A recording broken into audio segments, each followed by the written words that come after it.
नमस्कार, बहुत बहुत स्वागत है आप सभी का IIMT मीडिया के विशेष कार्यक्रम संजीवनी में। और मैं हूं आपके साथ शिवानी मांगवानी।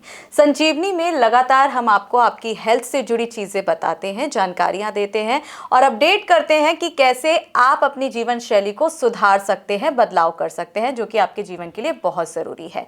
तो आज का जो हमारा एपिसोड है वो बहुत ही ज़्यादा स्पेशल होने वाला है, क्योंकि जैसे कि आप लोग जानते हैं कि संजीवनी खुद एक औषधि है। तो आज का जो हमारा एपिसोड है उसमें हम औषधि पर ही बात करने वाले हैं। तो जिस पर बात करने के लिए हमारे खास मेहमान इस वक्त हमारे साथ स्टूडियो में मौजूद है डॉक्टर अतुल प्रताप सिंह, जो कि फार्मेसी में प्रिंसिपल हैं। सबसे पहले सर आपका बहुत बहुत स्वागत है। बहुत बहुत धन्यवाद मैडम, आप इस कार्यक्रम में बुलाने के लिए। तो आपको बता दूं कि सर प्रिंसिपल हैं फार्मेसी डिपार्टमेंट में और एक बहुत ही अच्छा कार्य वो लगातार यहाँ पर सालों से करते हुए आ रहे हैं। तो सर के साथ आज इस महत्वपूर्ण विषय पर चर्चा करेंगे और शुरुआत करेंगे अपने पहले सवाल के साथ। तो सबसे पहला सवाल सर हमारा रहेगा कि पारंपरिक विधियों से AI आधारित दृष्टिकोण तक ड्रग डिस्कवरी के विकास में क्या बदलाव आए हैं? पर्टिकुलरली अगर हम पारंपरिक दृष्टि से देखें तो जो पुराने समय में जो हमारे यहाँ ऋषि वैद्य मुनि हुआ करते थे, उनका अपना पर्टिकुलर एक फार्मूला हुआ करता था। लेकिन आज के टाइम पे जो जहाँ पे हम लोग जिस एरा में हैं, जिसको हम लोग बोलते हैं आर्टिफिशियल इंटेलिजेंस, उस एरा में अगर हम लोग बात करें तो क्या है कि कोई भी ड्रग हम लोग जब लेते हैं तो वो कैसे बनती है, क्या हुआ उसके साथ। पहले के टाइम पे सबसे बड़ी बात आर्टिफिशियल इंटेलिजेंस की ये है कि जो इसने टाइम को कम किया है। पहले किसी चीज़ को बनाने में हमारा टाइम ज़्यादा लगता था, किसी को खोज करने में और उनको रिलेट करने में बहुत ज़्यादा टाइम इन्वेस्ट हो जाता था, जिसमें कि हमारे पास 10-10 साल 20-20 साल लग जाते थे। लेकिन आज अगर हमें कुछ भी पता करना है कि एक ही ड्रग है और कितनी डिसीज़ में वो काम कर रही है, तो आसानी से हम आर्टिफिशियल इंटेलिजेंस के माध्यम से बता सकते हैं। एक छोटा सा सिंपल सा प्रॉम्प्ट हमें यूज़ करना है और हमें ये पता चल जाना है कि ये वाली ड्रग और कितनी डिसीज़ को ट्रीट कर सकती है और कितनी बीमारियों में काम आ सकती है।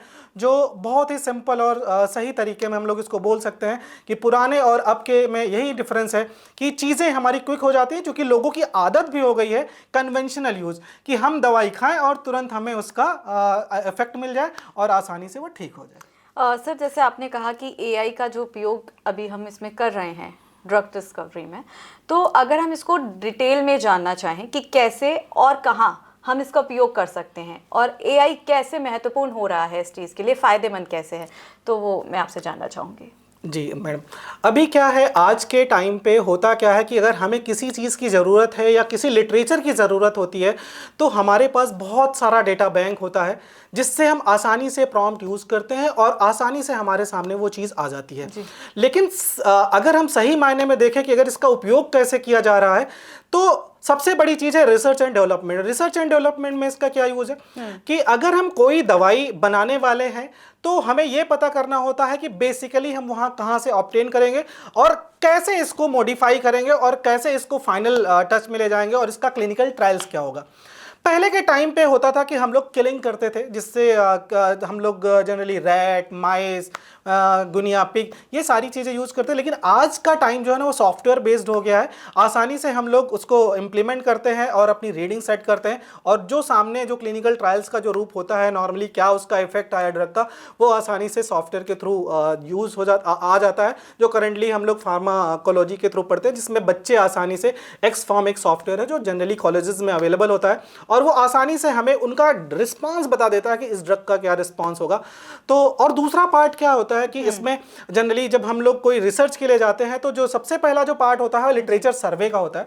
लिटरेचर सर्वे आज के टाइम पे बहुत आसान हो गया है और उसको हम लोग कैसे साइट कर सकते हैं, जिसमें कि हमारे बहुत सारे AI टूल्स हैं, मेंडले है, एंड नोट है। इसमें हम लोग जनरली अपने जो टॉपिक हमें चाहिए, जिसके बारे में हम लोग सर्च करने वाले हैं, सिर्फ हमें प्रॉम्प्ट यूज़ करने होते हैं और वो हमारे सामने होता है और आसानी से किसी भी ड्रग डिस्कवरी को हम लोग ट्रैक कर पाते हैं और उसके क्या इफेक्ट होने वाले हैं, उसका फ्यूचर प्रॉस्पेक्ट्स क्या होता है, फ्यूचर आउटकम्स क्या होंगे, वो आसानी से हम लोग आर्टिफिशियल इंटेलिजेंस के थ्रू जान जाते हैं। सर देखिए, अब तक हमने इसके बेनिफिट्स तो जान लिए हैं कि कैसे हम AI के थ्रू इसमें योगदान हमारा AI कर रहा है, कैसे हम अपनी चीज़ें ईजिली कर पा रहे हैं। लेकिन कहीं ना कहीं देखा जाए तो जिस चीज़ के फ़ायदे होते हैं उसके थोड़े नुकसान भी होते हैं। तो क्या AI का कुछ नुकसान है? क्योंकि अक्सर देखा जा रहा है तो AI को बहुत कसूरवार कहा जाता है कि AI जो है बच्चों की सोचने की क्षमता को कम कर रहा है, ईजिली काम कर देता है, तो मेहनत कम करने की आदत हो गई है लोगों को। तो क्या आपके अकॉर्डिंग ऐसा है? नहीं मैम, इसको हम इस तरीके से नहीं कह सकते कि इसके नुकसान है। हाँ, ज़रूर ऐसा होता है कि पहले के टाइम पे हमें किसी चीज़ को करने के लिए बहुत सारा टाइम इन्वेस्ट करना पड़ता था, बहुत टाइम चाहिए होता था। लेकिन आज के टाइम पे डिस्कवरी की जो नीड है, जिस स्पीड से, गति से हमारा जेनजी या एरा आगे की तरफ बढ़ रहा है, उसके टाइम पे अगर हम लोग समय के साथ नहीं चलेंगे और करंटली जो आर्टिफिशियल इंटेलिजेंस चल रहा है इसके साथ हम आगे नहीं बढ़ेंगे, तो प्रॉब्लम क्या होगी कि जो स्पीड, जो हमारी डिस्कवरी चल रही है, जिस तरीके से हम लोग जा रहे हैं उस तरीके में हम लोग पीछे हो जाएंगे। तो अभी क्या है कि अगर हमें यूज करना है आज के टाइम पे, सिंपली एक कॉमन लैंग्वेज में आपको समझाऊं, तो अगर कोई इंसान जाता है, उसे बॉडी में उसे कुछ प्रॉब्लम लगता है, वो पैथोलॉजी में चला जाता है, पैथोलॉजी में वो टेस्ट करवाता है, टेस्ट के बाद अपनी रिपोर्ट ले आता है। तो जनरली जब रिपोर्ट पेशेंट को मिल जाती है, वो क्या करता है, चैट जीपीटी में अपलोड कर देता है और उससे बोलता है, एक प्रॉम्प्ट देता है कि प्लीज एनालाइज माय रिपोर्ट्स, और जिस लैंग्वेज में जानना चाहता है, जिस इजीएस्ट वे में जानना चाहता है, चैट जीपीटी उसको आसानी से अपनी लैंग्वेज में उसको दिखा देता है कि आपका स्टैंडर्ड रेंज ये है, आपको इतना होना चाहिए, अगर इतना है तो क्या कमी है और इसमें क्या सप्लीमेंट लेना चाहिए। तो ये सारी चीजें आपके सामने हो जाती है। लेकिन एक इसका जो कहते हैं कि दुष्प्रभाव होता है, कभी कभी क्या होता है, कई सारी चीजें चैट जीपीटी ने भी, चूंकि वो भी डेटा लेता है, डेटा बैंक से डेटा उठाता है, तो वो भी क्या करता है कि चीज़ों को उठाता है। तो अगर प्रॉपर तरीके से कहीं से वो प्रॉपर कम्युनिकेट नहीं हो पाई, प्रॉपर एग्जीक्यूट नहीं पाई, तो हो सकता है कि बताना कुछ और चाह रहा हो, कुछ और आ गया हो और समझने वाले ने कुछ और समझ लिया हो। तो अगर उसके हिसाब से उसने काम किया without consultation with the physician और फार्मासिस्ट, तो उस तरीके में उसको नुकसान होगा। बाकी एरा के साथ हमें आगे बढ़ने में कोई बुराई नहीं है, और इससे क्या होता है, जागरूकता भी लोगों में बढ़ी है और आसानी से वो आगे बढ़ भी रहे हैं। कम से कम डॉक्टर आज हमें बेवकूफ़ नहीं बना सकते कि आपको यही खाना है, उसके साथ लोग अपनी सर्च करते हैं, लेकिन कंसल्ट करना जरूरी होता है। तो इसको हम ये कह सकते हैं कि ये एक तरह से नुकसान भी है, कहीं कहीं ये फायदे में भी है। जी देखिए, आपके बातों के अनुसार से देखें तो कहीं ना कहीं एआई ज़्यादा उपयोग करता है इसमें, और फायदे ज़्यादा हैं एआई के। तो अगले सवाल की तरफ अपना रुख करते हैं। तो अगला सवाल सर मेरा रहेगा कि ड्रग डिस्कवरी में बायो इन्फॉर्मेटिक्स की क्या भूमिका है? बायो इन्फॉर्मेटिक्स मैम एक पार्ट है जो हमारा यूज होता है जनरली बायोलॉजी में। This is not about the particular platform, और can say that this is from the biology, this is from the pharmaceutical science, this is from the medical background, are the people, those people who are connected with the bioinformatics. So उसमें क्या होता है कि हर एक चीज वो जिसको हम लोग सर्च करते हैं, जिसकी इंफॉर्मेशन चाहिए होती है। फॉर एग्जांपल मैं अपने फार्मेसी की बात करूं तो यहाँ पे क्या है कि अगर हमें कोई सिरप ही बनाना है, उसमें कितना अमाउंट, कितना डोज लगने वाला है, इसकी जो इंफॉर्मेशन है वो बायो इन्फॉर्मेटिक, और ये भी जोन वाइज होता है। तो हम लोग क्या करते हैं कि कोई भी डेटा लेना है तो हम लोग इंडियन फार्माकोपिया यूज करते हैं। तो फार्माकोपिया में हमें एग्जैक्टली पता चलता है कि कितना स्टोरेज रखना है, कितना इसका ऐसे कैसे करना है, इसका पीएच कितना होगा, इसका पीके वैल्यू कितना होगा। तो हर एक वो चीज़ जो हम लोग उठाते हैं, कहीं से लेते हैं, जिसकी इंफॉर्मेशन लेते हैं, किसी भी वे में, माध्यम में हो सकती है, तो उसको हम लोग बायो इन्फॉर्मेटिक्स बोलते हैं। तो सिंपल सी बात है, bio informatics in the way of data bank. तो अब जहां भी हमें किसी भी चीज़ की ज़रूरत है, किसी भी डिसीज़ को कनेक्ट करना है, किसी भी लिटरेचर सर्वे को लेना है, या हम लोग कह सकते हैं कि किसी भी हमारे पास कोई वैल्यू है, स्पेक्ट्रोस्कोपी में जाते हैं, वो सारा हम लोग बायो इन्फॉर्मेटिक्स के माध्यम से ले लेते हैं। और बहुत सारे हमारे पास डेटाबेस बने हैं, जेगेट बना है, पबमेड बना है। तो इन सब तरीकों से हम लोग बायो इन्फॉर्मेटिक्स के लिए जानते हैं और इस तरीके से उसका यूज करते हैं। तो यानी कि एआई की तरह ये भी कहीं ना कहीं काफी फायदेमंद है। बिल्कुल सर, अगले सवाल की तरफ रुख कर लेते हैं अपना कि औषधि खोज में व्यक्तिगत चिकित्सा का क्या महत्व है? हाँ, ये बहुत कॉमन है और आसानी से लोग इसको समझना भी चाहते हैं।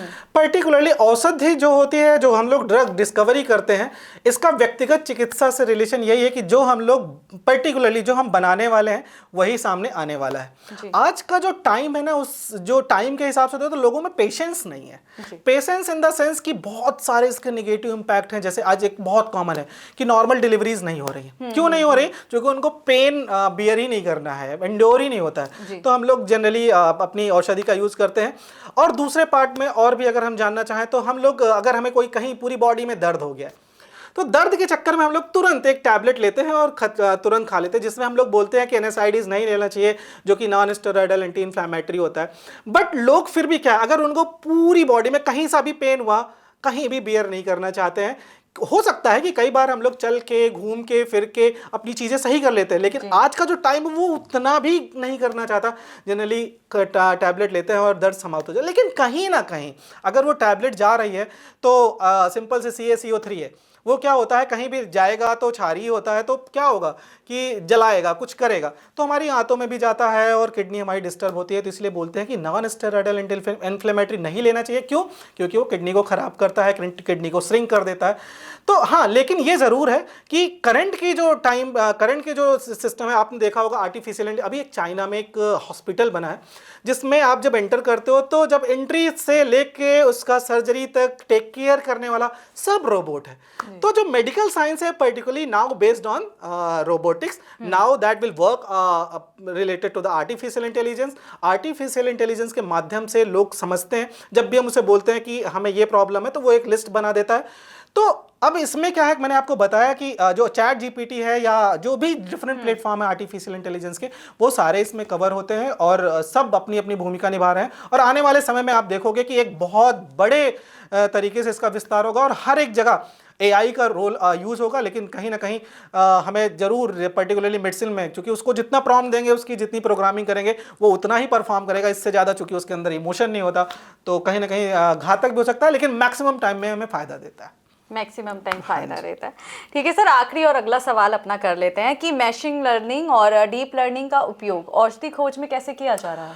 मैम, आज के टाइम पे हमारे पास अगर हम लोग कोई ड्रग डिस्कवर करने जाते हैं तो सबसे पहले यूज़ करते हैं कि कोई ड्रग हमने मार्केट उठाई, सपोज हमें क्लोव लेना है, लौंग, कुरकुमा, लौंगा, हल्दी।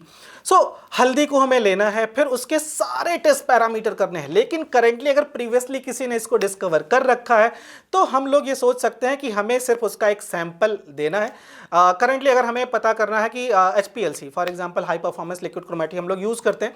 इसमें मैडम क्या है कि बहुत अच्छी चीज़ है कि हम लोग बोलें कि 4 नमक, शक्कर या फिर HCl, H2SO4 सबको एक बीकर में हम लोग मिक्स कर दें और ये आपसे बोले कि नाउ अब इनको सबको अलग अलग कर दो। तो ये पार्ट नहीं होता है। तो जनरली अगर हम लोग बोले कि हमारा ब्लड, आपका ब्लड, सबको एक जगह मिक्स कर दो और फिर बोला जाए कि उसे अलग अलग कर दो, तो अलग अलग नहीं होता। बट क्रोमेटोग्राफी के माध्यम से, high performance liquid chromatography currently सबसे अच्छा एडवांस LCMS, तो हम लोग क्या करते हैं कि सपोज हल्दी ली है और हल्दी लेने के बाद हमने उसका सैंपल दिया है और सैंपल LCMS में लगाया, तो हमें ये पता चल जाता है कि इसमें क्या क्या है। एल्कोलाइड्स है, फ्लेवोनाइड्स है या कार्बोहाइड्रेट है, क्या क्या इसमें चीज़ें प्रेजेंट हैं, सब कुछ हमारे सपोनिन है, ये सब कुछ हमारे सामने जाता है और डेटा पता चल जाता है कि इसमें ये केमिकल कंपोनेंट्स हैं और आसानी से उन्हीं केमिकल कंपोनेंट को हम लोग एग्जीक्यूट कर लेते हैं। और जो हमें ड्रग बनाने वाले हैं उनको कैसे हमें एक दूसरे के साथ कनेक्ट करके एग्जीक्यूट करना है, वो आसानी से हम लोग आगे बढ़ पाते हैं और ड्रग की डिस्कवरी कर पाते हैं। तो एक बहुत सिंपल फंडा है। और जनरली हम लोग स्पेक्ट्रोस्कोपीज यूज़ करते हैं जिसमें अल्ट्रावायलेट रेज है या फिर अभी हम लोग बात करें NMR है, फिर IR है, तो इनसे हम लोग particularly functional group and all these thing, ये सारी चीज़ें देख लेते हैं। तो हमें किसी भी ड्रग को डिस्कवर करने में, उसके स्ट्रक्चर को कंप्लीट करने में आसानी हो जाती है। तो कहीं ना कहीं आज के टाइम पे जो पहले ज़्यादा टाइम लगता था, जो मैनुअल हुआ करता था, आज सारा ऑटोमेटिक है, हमें सिर्फ प्रॉम्प्ट देना होता है और वो हमारे सामने हो जाता है। तो मशीन का बहुत ज़्यादा यूज है, मशीन आज हमें समझ रही हैं और उसके तरीके से वो अपना रिजल्ट दे रही हैं। तो इस तरीके से हम देख सकते हैं कि मशीन लर्निंग और deep learning those both are beneficial and definitely it will beneficial for in upcoming future.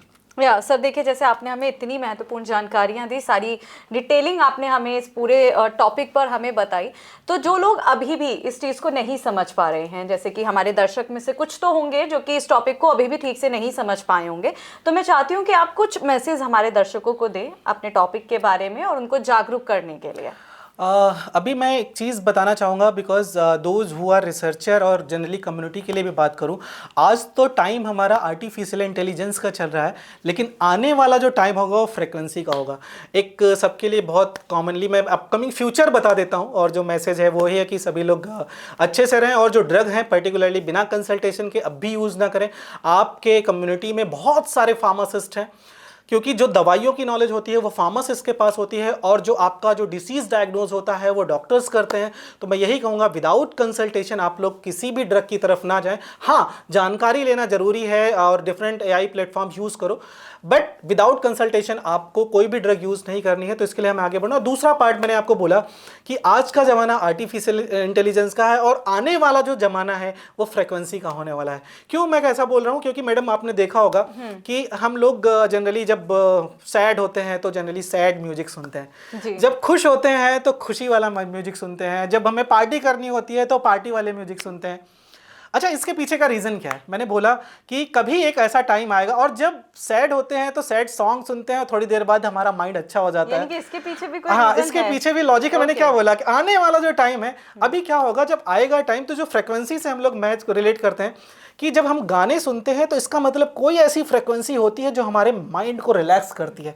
Suppose हमारी फ्रिक्वेंसी है 120 डेसिबल में हम लोग काउंट करते हैं, तो 120 डेसिबल तक हम लोग सुन सकते हैं। लेकिन 140 चला जाए तो क्या होगा? हमारे कान के पर्दे फट जाएंगे, हार्ट अटैक्स आ सकता है। लेकिन अब हम फ्रिक्वेंसी की बात करें, हमारा किडनी खराब है या कह सकते हो कि हमारे फीवर आ गया है, तो हमें कुछ नहीं करता। आने वाले टाइम में मैडम देखना कि आएगा कि जैसे हम लोग गाने सुनते हैं लीड लगा के अपना जनरली यूज़ करते हैं, तो उस समय भी फ्रिक्वेंसी होगी। उस फ्रिक्वेंसी जैसे म्यूजिक प्ले करते हैं वहाँ पे फ्रिक्वेंसी वो भी बनी हुई है, उस पर क्लिक करोगे एक फ्रिक्वेंसी हमारे कानों में जाएगी, और वो फ्रिक्वेंसी हमारी पूरी बॉडी में एक कह सकते हैं ना कि वाइब्रेशन क्रिएट करेगी, और उस तरीके से हमारी बॉडी को ट्रीट करेगी। आप देखोगे कि किडनी फेलियर जो होगा वो सही हो जाएगा। यही आने वाला फ्यूचर है, और मैंने आपको ये बहुत मतलब एक्सक्लूसिव बताया है, कहीं आप सुनोगे नहीं कि फ्रिक्वेंसी का जमाना आने वाला है।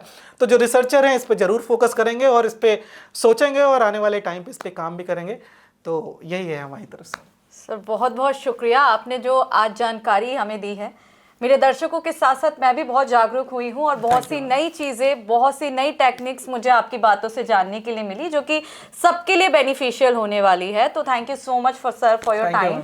तो डॉक्टर अतुल प्रताप सिंह थे हमारे साथ, जिन्होंने हमें बहुत ही महत्वपूर्ण जानकारी दी है, जो कि अभी तक के एपिसोड्स में हमारे बहुत ही ज़्यादा ये स्पेशल एक तरीके से हम देख सकते हैं। तो आपको ये वीडियो कैसी लगी और ये इन्फॉर्मेशन कैसी लगी, कमेंट बॉक्स में ज़रूर बताइएगा, और ऐसी ही वीडियो पाने के लिए अपनी प्रतिक्रिया हमें कमेंट बॉक्स में दीजिएगा।